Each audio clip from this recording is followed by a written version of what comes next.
മൊത്തത്തിൽ രാഹുൽ ഗാന്ധി നല്ലൊരു ഭൂരിപക്ഷത്തോടുകൂടി ഇന്ത്യയിൽ തിരിച്ചു വരുമെന്ന് പ്രതീക്ഷിക്കുന്നു. ജനങ്ങൾ മൊത്തത്തിൽ ഉദ്ധവ് ഠാക്കറെയുടെ കൂടെയാണ് കാണുന്നത്. വൺ ഇന്ത്യ വൺ ലീഡർ എന്നതാണ് BJPയുടെ അജണ്ട.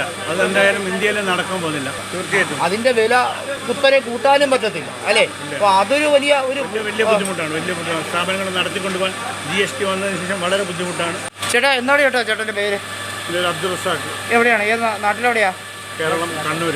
കണ്ണൂരാണ്. ചേട്ടാ എങ്ങനെയാണ് ഇവിടുത്തെ ഇന്ത്യയിൽ മൊത്തം ആർക്കാണ് ഒരു അനുകൂലമായിട്ട്? രാഹുൽ ഗാന്ധിക്ക് എന്തെങ്കിലും സ്കോപ്പ് ഉണ്ടോ ചേട്ടാ? തിരിച്ചു വരാൻ സാധ്യതയുണ്ട്? ഈ ഇലക്ഷനിൽ നല്ലൊരു ഇഫക്റ്റാണ് കാണുന്നത്. മൊത്തത്തിൽ രാഹുൽ ഗാന്ധി നല്ലൊരു ഭൂരിപക്ഷത്തോടുകൂടി ഇന്ത്യയിൽ തിരിച്ചു വരുമെന്ന് പ്രതീക്ഷിക്കുന്നു. നമുക്കറിയാലോ ഉത്തർപ്രദേശിൽ 80 ലോക്സഭാ സീറ്റാണ് ഉള്ളത്. അത് കഴിഞ്ഞാൽ പിന്നെ ഈ ഇന്ത്യയിൽ ഏറ്റവും കൂടുതൽ ലോക്സഭാ സീറ്റുള്ള സംസ്ഥാനം മഹാരാഷ്ട്രയാണ്. മഹാരാഷ്ട്രയിൽ ഒരുപാട് ശിവസേനയിൽ തന്നെ ഒരുപാട് പിളർപ്പുണ്ടായി. 2 ഫാക്ടറാണ്.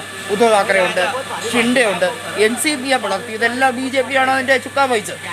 ഇവിടെ BJPക്ക് അത് ഗുണം ചെയ്യുമോ ലോക്സഭയിൽ? BJPക്ക് ഇതൊക്കെ ഈ പിളർത്തൽ രാഷ്ട്രീയം BJPയെ സംബന്ധിച്ചിടത്തോളം വളരെ പരാജയമായിരിക്കാൻ സാധ്യത.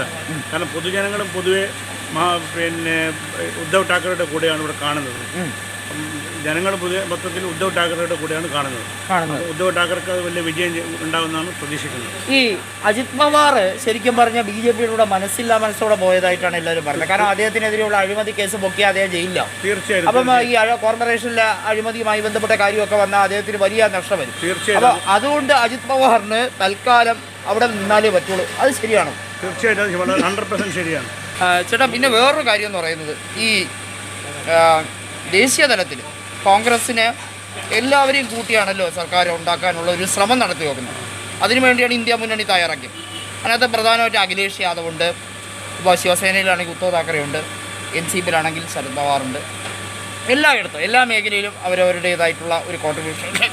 അതിനകത്ത് ബീഹാറിൻ്റെ കാര്യമാണെങ്കിൽ ലാലു പ്രസാദ് യാദവ്, അദ്ദേഹത്തിൻ്റെ മകൻ 100% വളരെ ശക്തനായ ഒരു നേതാവാണ് തേജസ്വി യാദവ്. എങ്ങനെയാണ് കേട്ടോ BJPക്ക്? പക്ഷേ അങ്ങനെയല്ല, ഒറ്റയ്ക്ക് അധികാരത്തിൽ വരണമെന്നുള്ള മോഹമാണ്. നടക്കുക കേട്ടോ. വൺ ഇന്ത്യ വൺ ലീഡർ എന്നതാണ് BJPയുടെ അജണ്ട. അതെന്തായാലും ഇന്ത്യയിൽ നടക്കാൻ പോകുന്നില്ല.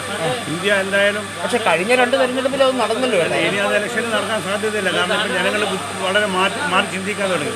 മുമ്പ് അമ്പലത്തിൻ്റെയും പള്ളിയുടെയും പേര് പറഞ്ഞ് ജനങ്ങളെ ഭിന്നിപ്പിച്ച് ഇപ്പോഴ് ആ ചിന്ത ജനങ്ങളിൽ നിന്ന് മാറിപ്പോയി. വർഗീയത എന്നുള്ളത് ഇപ്പം നടക്കുന്നില്ല.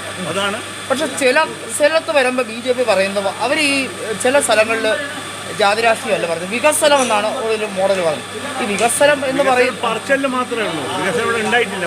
ഇല്ല. 10 വർഷം ശരി, ഈ പെട്രോളിൻ്റെ ആയിരുന്നാലും ഡീസലിൻ്റെ ആയിരുന്നാലും ഈ പാചകവാതകത്തിൻ്റെ ആയിരുന്നാലും വില പിടിച്ചു നിർത്തുന്നതിലും ശരിക്കും പരാജയപ്പെട്ടതായി. വലിയ പരാജയമാണ്. ഇവിടെ പൊതുജനങ്ങൾക്ക് ജീവിക്കാൻ പറ്റാത്ത അവസ്ഥയായി ഉണ്ടായിരിക്കുന്നത്. 500 രൂപയൊക്കെ ഉണ്ടായിരുന്ന ഗ്യാസിന് ഇപ്പോൾ 1000 രൂപയാണ്. 60 രൂപ ഉണ്ടായിരുന്ന ഡീസൽ, പെട്രോൾ ഇപ്പോൾ 100 രൂപയാണ്. ഈ ശരിക്കും പറഞ്ഞാൽ കൊമേഴ്ഷ്യലായിട്ട് ഷോപ്പ് കട നടത്തുന്നവർക്കും ഹോട്ടൽ നടത്തുന്നവർക്കും കാരണം ആവശ്യ സാധനങ്ങൾ, മനുഷ്യന്റെ ഏറ്റവും വലിയ ആവശ്യം ഭക്ഷണമാണ്. തീർച്ചയായിട്ടും. അതിന്റെ വില കുത്തനെ കൂട്ടാനും പറ്റത്തില്ല അല്ലേ? അപ്പോൾ അതൊരു വലിയ ബുദ്ധിമുട്ടാണ്. സ്ഥാപനങ്ങൾ നടത്തിക്കൊണ്ടുപോകാൻ GST വന്നതിന് ശേഷം വളരെ ബുദ്ധിമുട്ടാണ്. ജനങ്ങൾ വല്ലാതെ മൊത്തത്തിൽ ബാധിക്കുന്ന സംഭവമാണ്. അപ്പം ഇതിനൊക്കെ ഒരു പരിഹാരം, ഒരു മാറ്റത്തിന് വേണ്ടി ഇപ്പം കോൺഗ്രസ് പറയുന്നത്, കോൺഗ്രസ് അധികാരത്തിലേക്ക് വന്നാൽ ഈ സൗജന്യമായിട്ട് ഗ്യാസ് കൊടുക്കും, അങ്ങനെ ഒരുപാട് അവരുടെ ഇലക്ഷൻ അതിനകത്ത് എടുത്തു പറയേണ്ടത്. ഇപ്പം കശ്മീരിലായിരുന്നാലും മെഹബൂബ മുഫ്തി പറഞ്ഞൊരു വാക്കുണ്ട്, കോൺഗ്രസ് ഈ 60 വർഷത്തിനിടയിൽ പുറത്തിറക്കിയ ഏറ്റവും നല്ല ഇലക്ഷൻ മാനിഫെസ്റ്റോ ഇത്തവണത്തെയാണെന്ന് പറഞ്ഞു. കാരണം ഇതിനു മുമ്പൊന്നും കോൺഗ്രസ് ഇത്രയും മികച്ച ഒരു മാനിഫെസ്റ്റോ ഇറക്കിയിട്ടില്ല എന്നാണ് പറഞ്ഞത്. അത് ശരിയാണ്, 100% ശരിയാണ്.